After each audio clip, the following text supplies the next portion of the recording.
오늘은 원구성 법정 시한 13일을 넘긴 날입니다.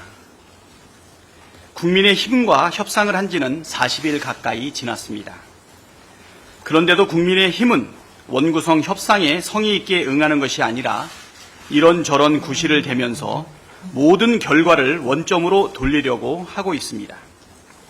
심지어 108명 의원 전원 명의로 적법하게 처리된 원구성까지 헌법재판소에 권한쟁의 심판 청구를 한다고 밝혔습니다.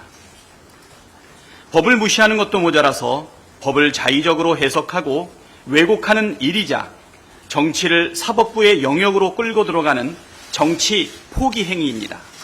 강력하게 규탄합니다.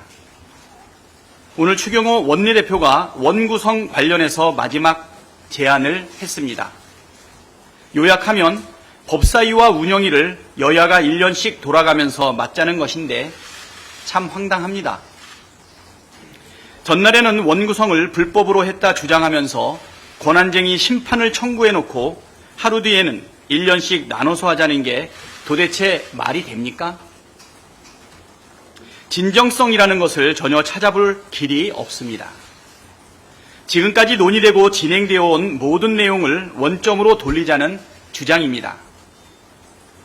국민의힘은 여전히 총선 결과를 수용하지 못하고 민심을 거역하고 있습니다. 물론 그 핵심에는 윤석열 대통령이 있다고 생각합니다.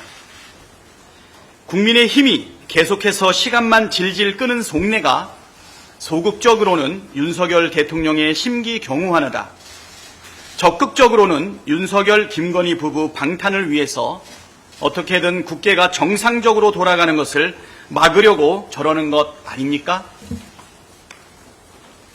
민심을 배반하는 것은 협상이 아니라 협잡입니다. 총선 민심은 윤석열 정부의 실정을 야당이 중심이 되어 국회가 잘 제어해서 국정을 정상화시키라는 것입니다.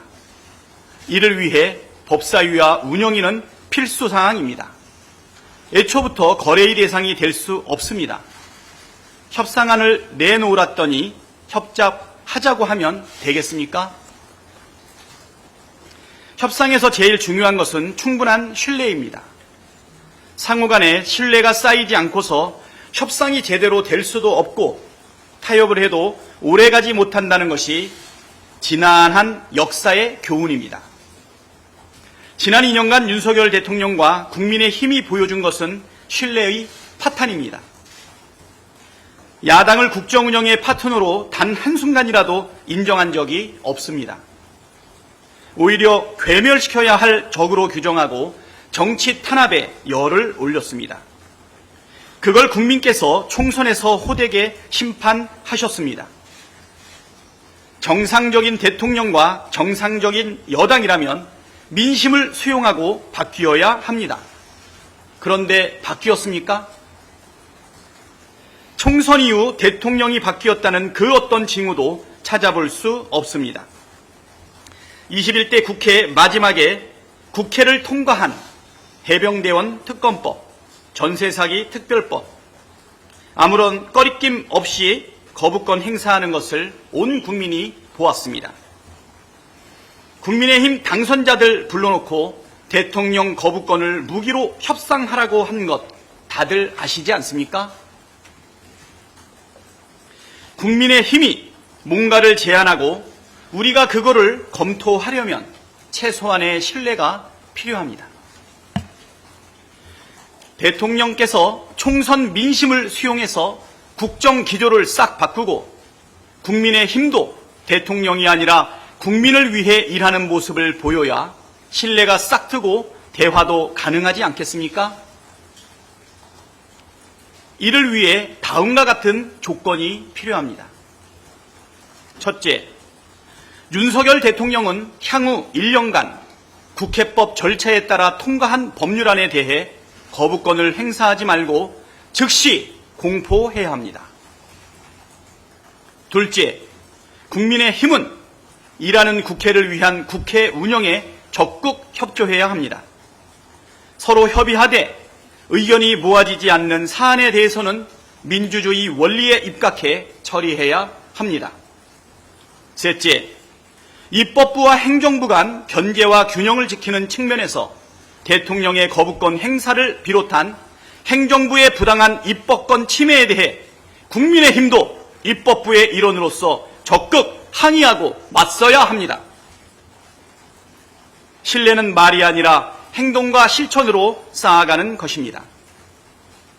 향후 1년간 윤석열 대통령과 국민의힘이 변화의 모습을 보여주고 실천으로 신뢰할 수 있다는 점을 입증한다면 추경호 원내대표의 제안에 대해서도 충분히 긍정적으로 검토가 가능하다는 말씀 드립니다.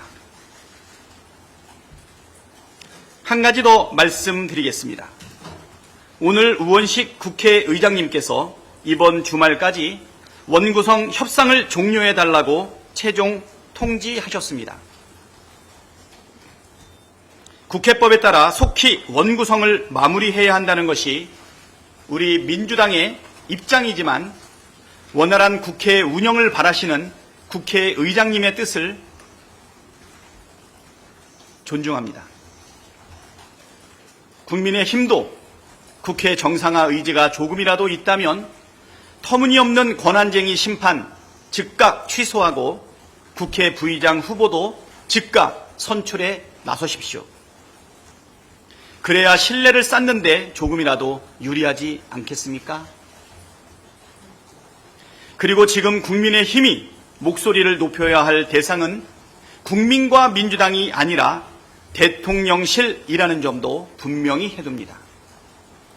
시급한 민생 현안이 태산같이 쌓여 있고 검토하고 논의해야 할 법안들도 잔뜩 쌓여 있습니다.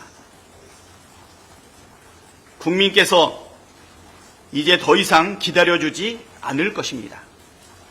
마지막 기회조차 국민의 힘은 날려버리지 않기를 바랍니다. 이상입니다.